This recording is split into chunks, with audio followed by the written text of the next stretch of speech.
Good morning. I'm Nikki. My grandfather, my great-grandfather, and my father were all farmers in South Africa. I married a farmer whose family have farmed their land for 3 generations. It is with deep sadness that I stand before you today and say that neither of my 2 sons would ever want to farm in South Africa. For 17 years, I had the privilege of raising my 3 children on a beautiful citrus farm. They swam in the rivers and played in the orchards. They grew up free and fearless, as all children should. Little did we know that our every move was being watched. An attack was being meticulously planned on our family. Our lives changed in an instant at 8 p.m. on the 23rd of March 2018, when shots were fired directly at my eldest son's head while he sat in front of his television and played on his TV. These shots missed his head by centimeters. What followed was 4 hours of pure hell. I was shot as our attacker fired repeatedly through the doors of our home.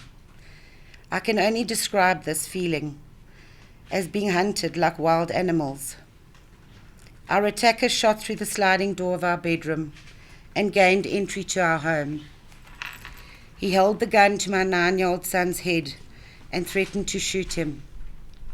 I told my little one to be quiet, as this man would kill us. All I saw was silent tears rolling down his little cheeks for the next 4 hours. He tied us all up with fencing wire, so tight that our hands lost all their circulation. He shouted at my children that he was there to kill their father and that he would chop them up, that he would chop him up in front of them.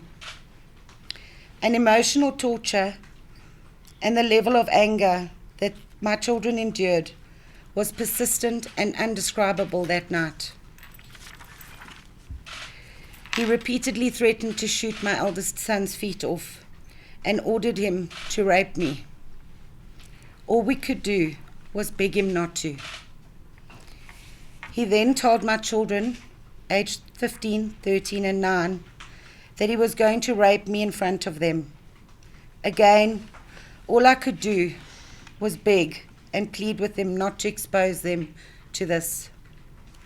He forced me to my bedroom and raped me there.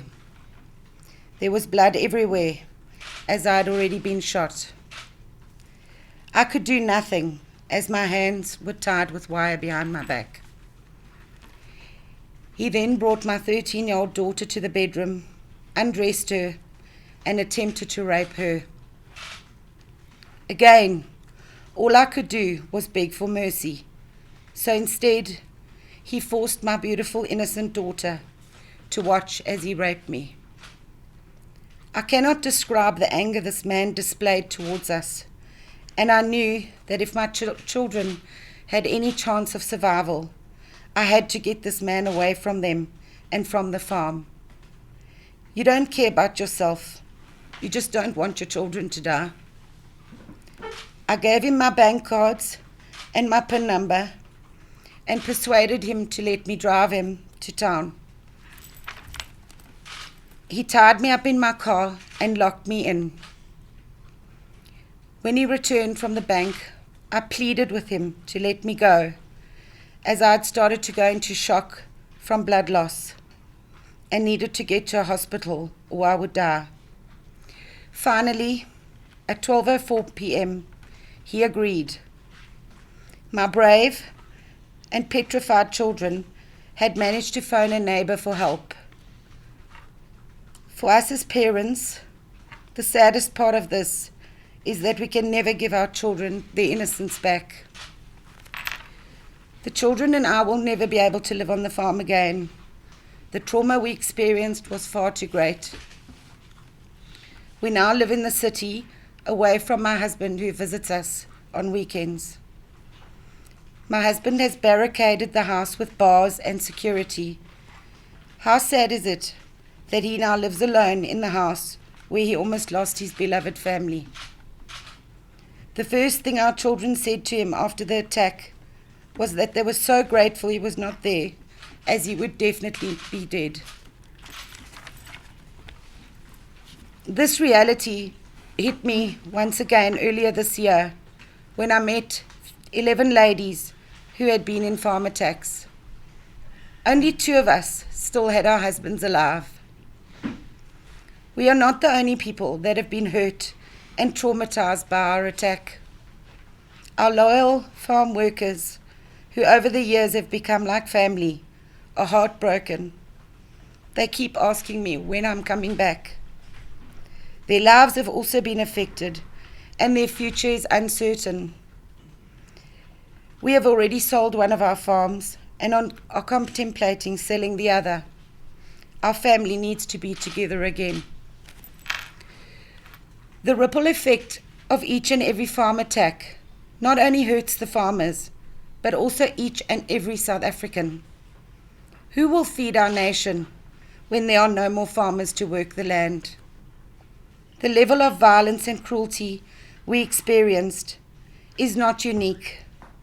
It is becoming a daily occurrence and is accelerating at an alarming rate in South Africa. My family and I had no choice in what happened to us that night. We do, however, have a choice not to let it define us. We choose to live, and we will be eternally grateful to have survived that night. It could have been so different. I would like to thank AfriForum for all their support, counselling, and for standing by my family through this ordeal. Lastly, I would like to appeal to each and every South African to remember the words of Nelson Mandela. We can change the world and make it a better place. It is in your hands to make a difference. Thank you very much.